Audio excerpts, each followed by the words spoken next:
twongeye turatomboye bana b'Imana kuba duhamagara na Nyagasani ku neza ye ku izina ry'Imana Data Mwana Roho Mutagatifu amen.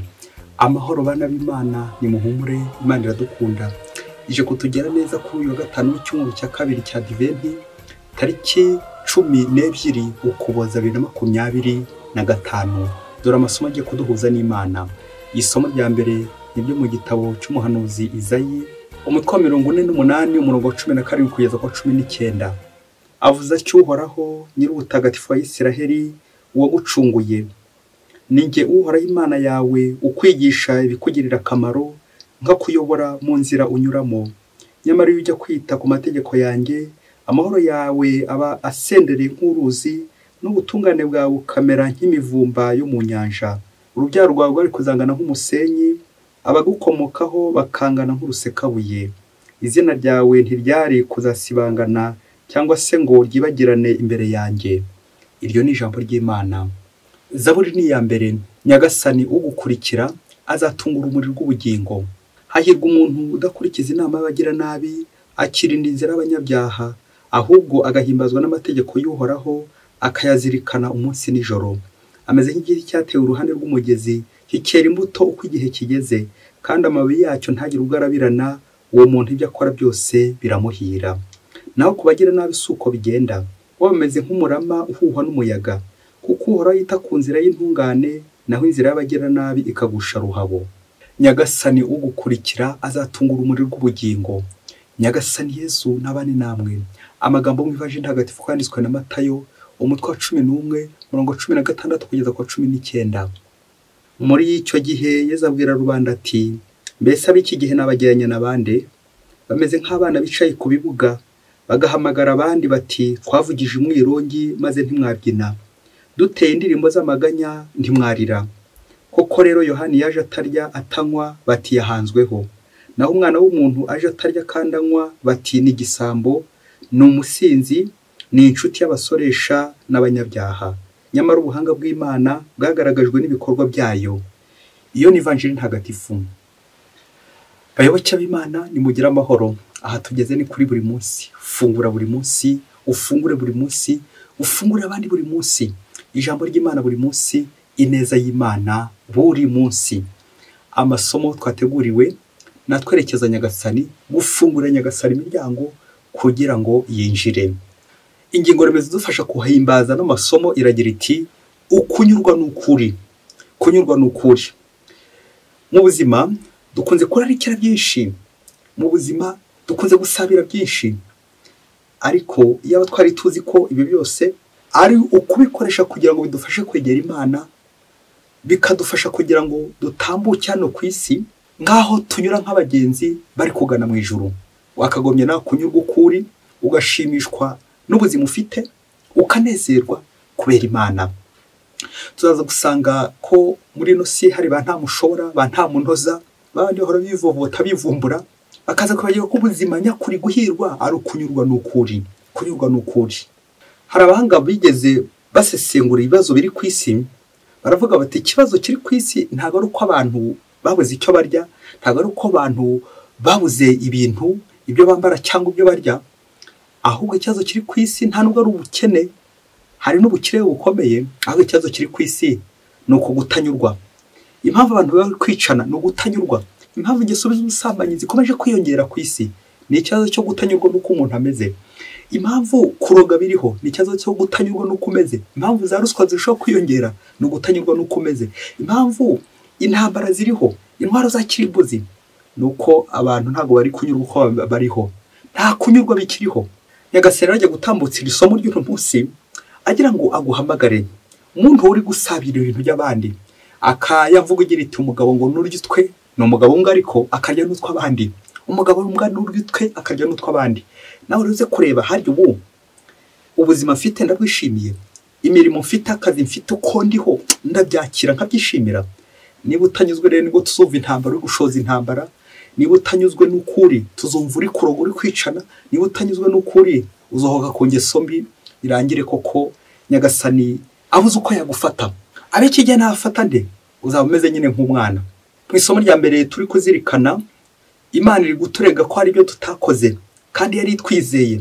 Yatweretse inzira nziza dukiza, ariko dukomeza gupinga, gufunga umutwe no kunangira umutima, nuko turayisuzugura, dusugura amategeko yayo. Ubwo Imana yagize iti, muryango wanjye, iyo ujya kwita ku mategeko yanjye, amahoro yaba asendereye nk'uruzi. Amen. Murabizi namwe muza usanga umuntu ufunga umutwe akadanangira umutima, amenya bike. Yumvikana amenya bike biturutse ku bantu no ku Mana, ntagire ibyo abona, kuko nyine abafunze umutwe akanangira n'umutima.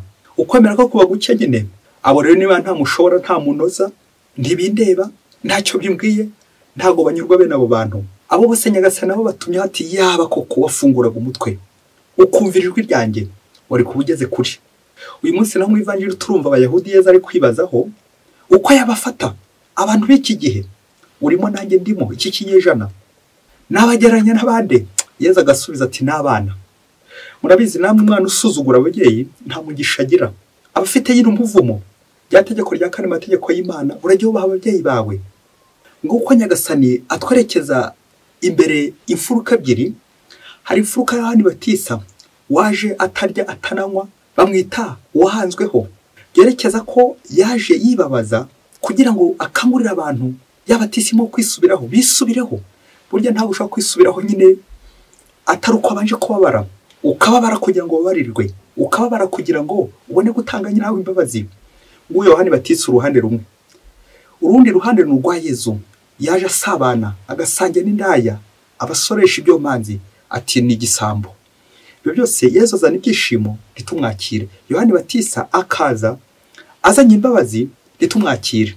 Duherereye hehe? Turi ba nta munoza bamwe, abandi ba nta mushobora, kubera ko Yesu atamenya uko adufata. Tumeze nyine nk'abana. Umwana ni wundi nyamugiyo bigiye, ntamenya ikijya mbere, ibizana ibyishimo ntajyeyo, umubaro waza ntajyeyo. Mbese wasanga ameze nk'aho mwana iwabo bahira mu nzu, ati mama yinsasira n'iryamire. Kubera iki nyine umwana ibyo ntabwo abizi, yambwe itumva umuruho. Ivanjiri uyisesenguye neza irimo ibihe bibiri, irimo igihe cya Adventi ndetse n'igihe cya Noheli.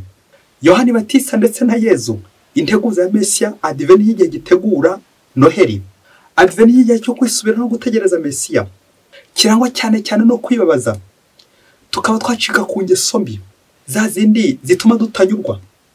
Dore ko icyaha kiryohera umubiri by'inyuma, ariko kikaza gusharirira roho.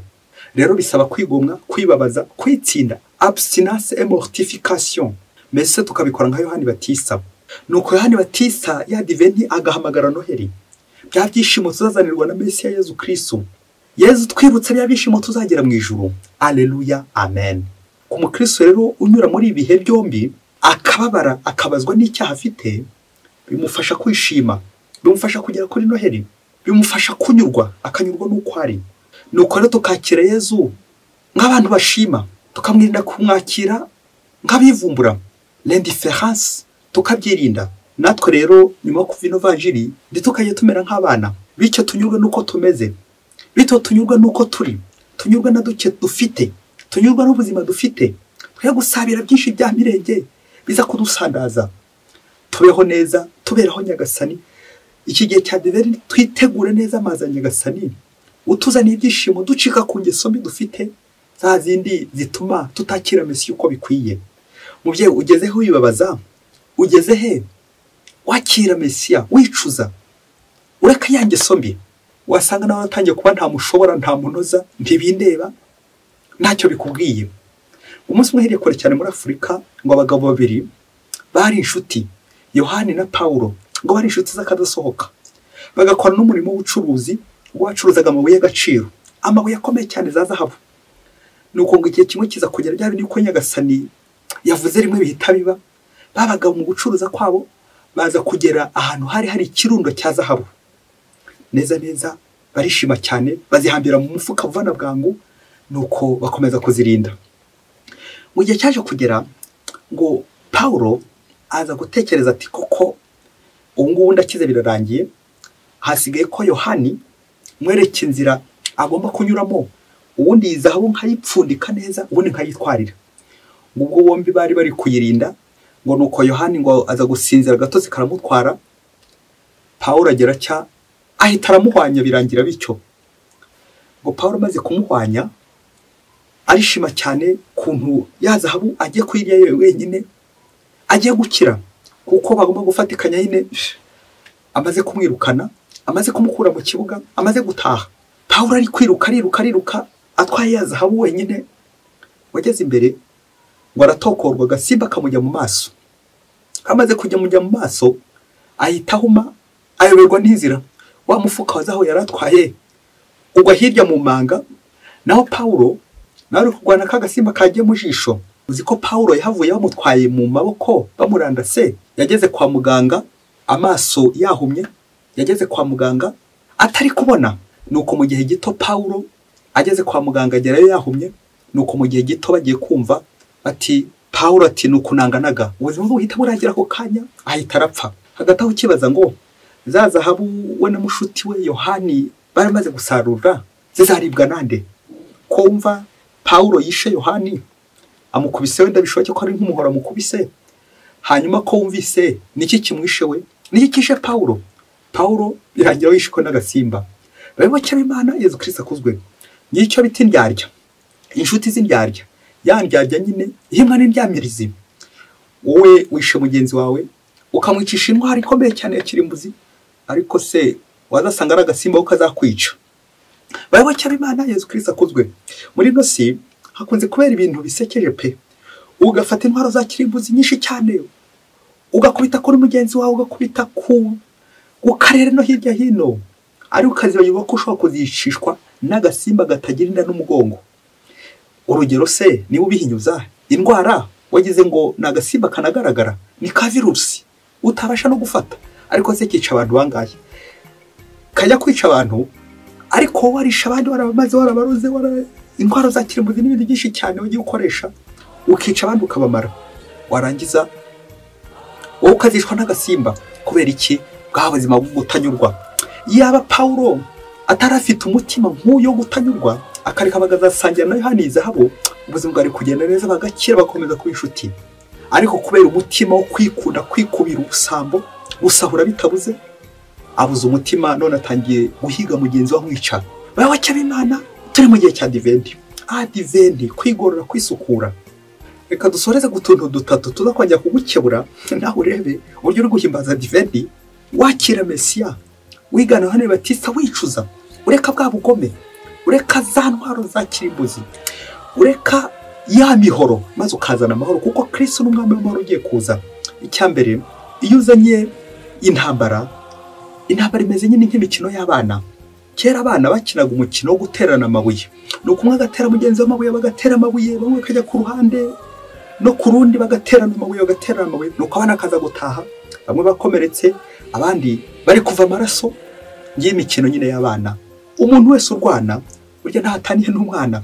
Abantu b'ikigena bageranya n'abandi. Yesu ati nabageranya n'abana. Abandi utamenya nyine uko ufata.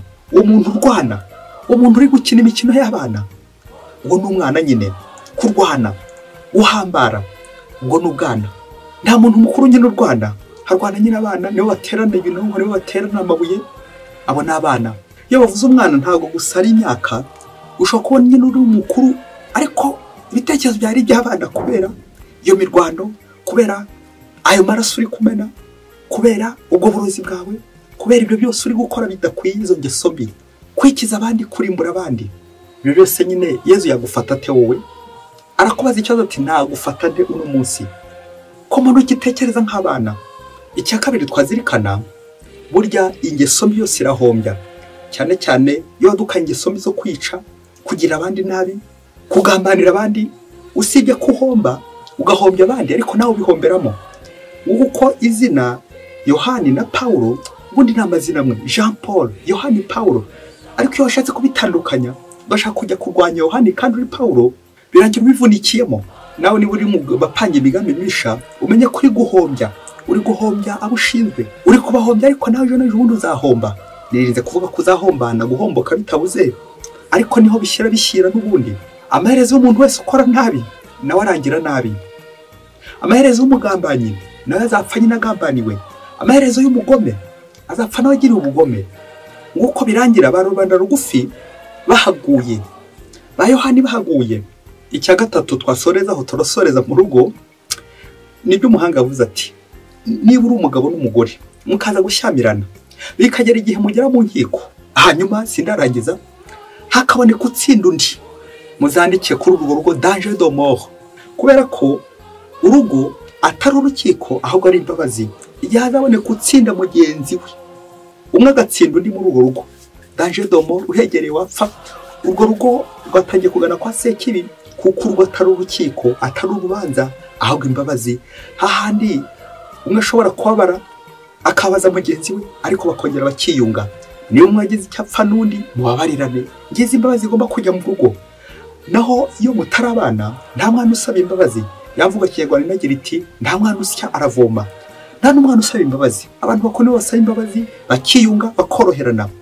muri iki gihe turi mu bibazo turi mu burwayi bukomeye turi mu ntambara n'ibindi byinshi cyane bitubuza amahoro haraboneka abantu bakuru batameze nk'abana bari ku bibuga bicara bakiyunga bagasabana bakoroherana niyo mwagize icyapfa n'undi nitworoherane ubuzima n'ukoroherana nta ntungane turimo bityo ukorohera mugenzi wawe nari kurusha kugenda wiyakira kwakira abandi kwakira ubuzima turimo kunyurwa nuko tubayeho bityo nkanyurwa nuko mugenzi wanjye amerewe nkanyurwa nuko nanjye merewe tukabasha gusangira duke twineza Nyagasani yatwihereye bityo tukabaho nyine mu mahoro tukabana mu mahoro kubera Imana mwese Imana ibaho umugisha Mwana Data Mwana na Roho Mutagatifu amen. Padiri Basumuko Ladislas wa Diocese ya Cyangugu.